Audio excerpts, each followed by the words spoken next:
아멘. 할렐루야. 식사 맛있게 드셨습니까? 맛이 없었나요? 네, 그래요. 네, 우리 옆에 성도님하고 한번 주물러주면서 한번 인사 나눌까요? 주의 오후에도 승리합시다. 주물러도 주시고요, 안마 좀 해주시고요. 네, 피곤치 않으시게. 예.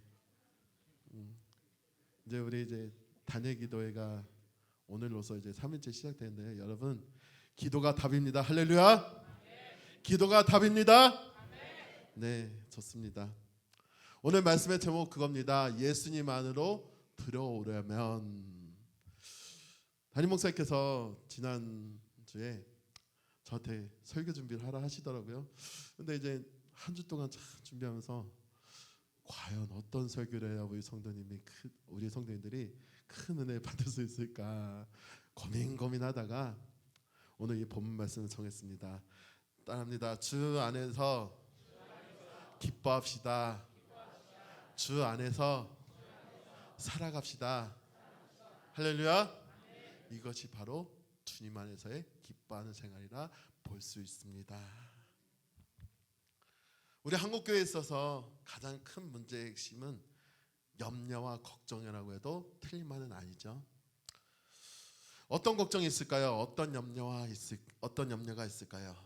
재물의 걱정, 자녀들의 걱정, 또 권력과 명예의 걱정, 이런 것들이 우리 안방까지 침투하고 있다는 것을 보게 됩니다.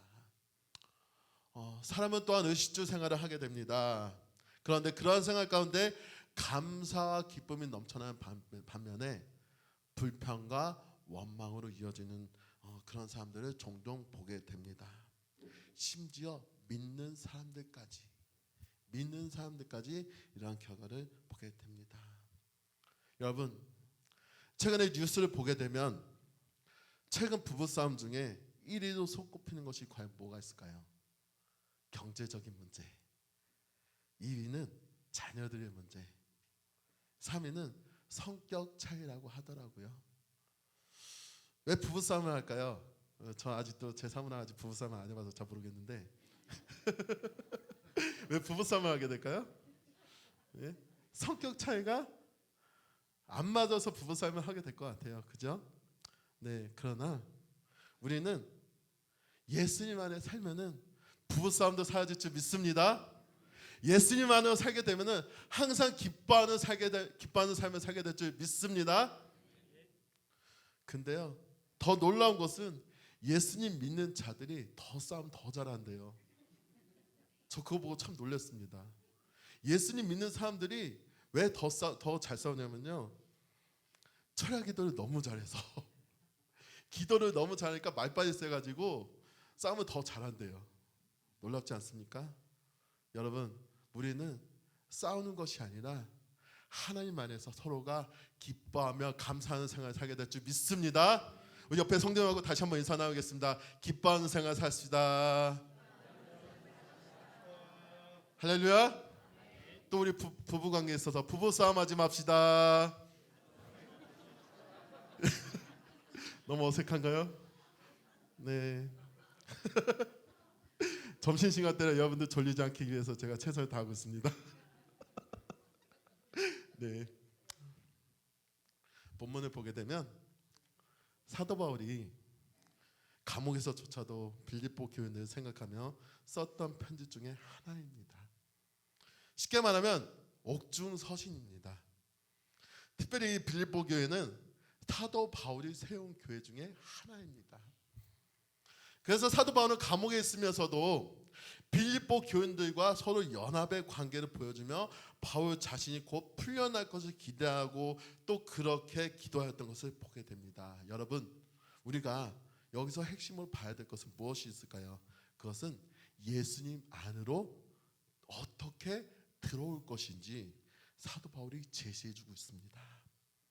그 방법은 여기서 세 가지로 한번 보게 됩니다. 첫째로 따릅니다. 기뻐하는 생활입니다. 무엇을 위해 기뻐해야 될까요? 오늘 본문 4절이 그 얘기를 해주고 있어요.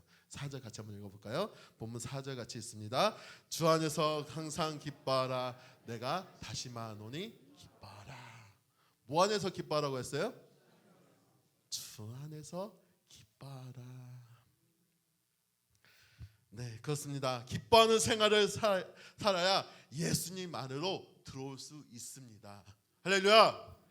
우리는 예수님 안에서 귀한 사람들입니다. 하나님의 자녀인 줄 믿기를 주님으로 간절히 축복합니다. 지금은 소천하셨지만 여러분 황수관 박사님 다들 알고 계시죠? 모르시는 분들 없으시죠? 예. 황수관 박사님이 웃는 것에 대해 이런 말씀을 했대요. 어떤 말이냐면은 기뻐서 웃는 것보다 웃으면서 기뻐지는 것이 행복해집니다. 다시 말씀해 드릴까요? 기뻐서 웃는 것보다 웃으면서 기뻐지는 것이 행복입니다라고 말씀을 해주고 있습니다. 여러분, 웃으며 하는 것 기쁨으로 이어집니다. 반대로 불행은 불평으로 이어집니다. 저의 성도 여러분, 우리는 불평과 원망을 다 버리고 기쁨과 행복을 누릴 수 있기를 간절히 주님의 이름으로 축복합니다. 또한 하나님께서는 마지막으로 사람을 창조하실 때 뭐라고 말했나요? 심히 좋았더라 라고 말씀해 주고 했어요. 왜요? 우리는 하나님의 형상이기 때문에 그럽니다. 그래서 이러한 기쁨을 예수님 믿지 않는 사람이나 혹 믿다가 낙심한 자들이나 상처받는 사람들에게 서로 사랑해주며 서로 감싸줘야 합니다. 이것이 바로 기쁨의 생활입니다. 이것이 우리 진정 믿는 사람들의 생활인지 믿으시기를 주님의 이름으로 간절히 축복합니다. 우리는 내일 일을 장담하기 참 어렵습니다. 그러나 우리는 주님께서 다시 오신 날을 바라보며 또한 기대하며 항상 모든 일에 원만 불평하는 것이 아니라 예수님 안에서 항상 감사하는 생활을 살게 되시기를 주님의 이름으로 간절히 축복합니다. 그렇다면 여러분, 우리의 염려가 무엇입니까?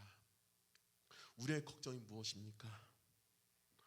물론 우리가 항상 걱정하고 있는 것이 있죠. 그것이 뭘까요? 재물의 문제, 부부의 문제, 자녀들의 문제, 이것이 가장 대표적이라고 볼 수가 있죠.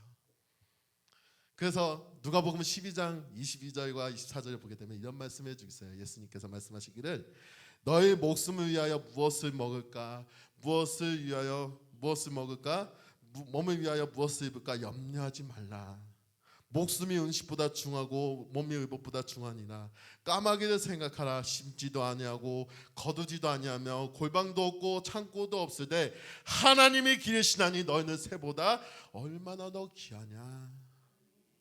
우리는 하나님이 지으신 새로운 하나님의 피조물이십니다. 또한 34절에 또 이렇게 말할 수 있어요. 여러분들 다 아시죠? 너희 보물이 있는 곳에 너희 마음도 있느니라 말씀해 주고 있어요. 우리는 이처럼 예수님의 귀한 존재입니다. 세상에 어떤 값진 보물을 내놓아도 우리는 그 보물을 주고 살 수 있는 귀한 존재입니다. 그래서 예수님 안으로 들어오려면 우리의 기쁨이 넘쳐날 줄 믿습니다. 두 번째로 기도와 간구하는 방법입니다. 기도는 여러분들 다 아시다시피 기도는 하나님과 나와 대화하는 것입니다. 통로입니다. 여러분, 부모와 자녀가 서로 대화하지 않으면 대화의 창이 끊어지죠. 그리고 점점 거리가 멀어지게 됩니다. 하나님 앞에 나오는 것 역시 마찬가지입니다. 기도의 전을 사모할 때 하나님께서는 우리의 기도와 통로에 되고 능력과 역사가 일어난다는 사실을 우리는 잊지 않게 주님의 이름으로 간절히 축복합니다. 기도가 답입니다. 기도가 능력입니다. 기도가 우리의 삶의 목적입니다. 할렐루야. 그러기 위해 우리가 이 시간 단일 기도에 나온 줄 믿습니다. 우리는 살아계신 하나님 아버지 앞에 나오기를 힘쓰는 저 여러분 되시기를 주님의 이름으로 간절히 축복합니다. 그러면 하나님께서 반드시 응답해 주십니다. 우리 몸을 한번 살펴볼까요? 여러분, 우리 몸에서 제일 중요한 부분이 어디일까요? 우리 몸에서 제일 중요한 부분, 뭐 다른 것도 다 중요하겠지만요, 우리 몸에서 제일 중요한 부분이 바로 심장입니다. 심장은 우리 호흡뿐만 아니라 우리의 일상생활까지 활력소를 불어넣어주는 역할을 한다라고 합니다. 그런데 이 심장이 병들거나 멈추게 되면 어떻게 될까요? 사람은 죽게 됩니다. 마찬가지로 우리의 기도 생활에 있어서 중요한 심장의 역할을 하게 됩니다. 사도 바울은 또한 빌립보 교인들에게 염려와 걱정 대신 기도를 하라고 권면을 해주고 있습니다. 염려와 걱정은 우리를 기도하지 못하도록 만들고 있습니다. 그리고 이것이 심지어 우리를 멸망의 길로 가게 하는 위험한 길이기도 합니다. 여러분, 우리가 21일 단일 기도회를 시작하고 있습니다. 지금 벌써 3일째인데요. 어제까지 2일째죠. 오늘 3일부터죠.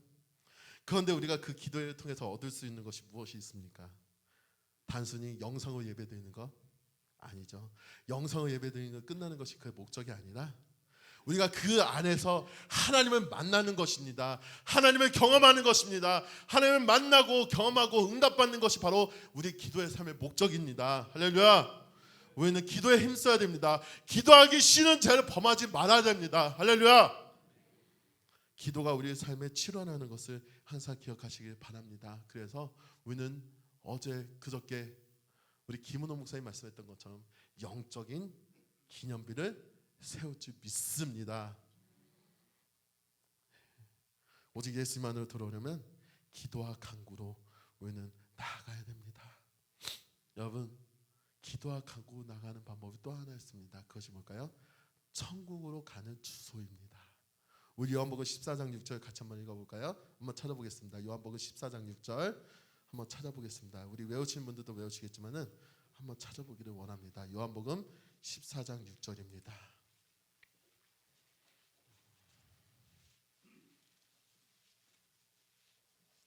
요한복음 14장 6절.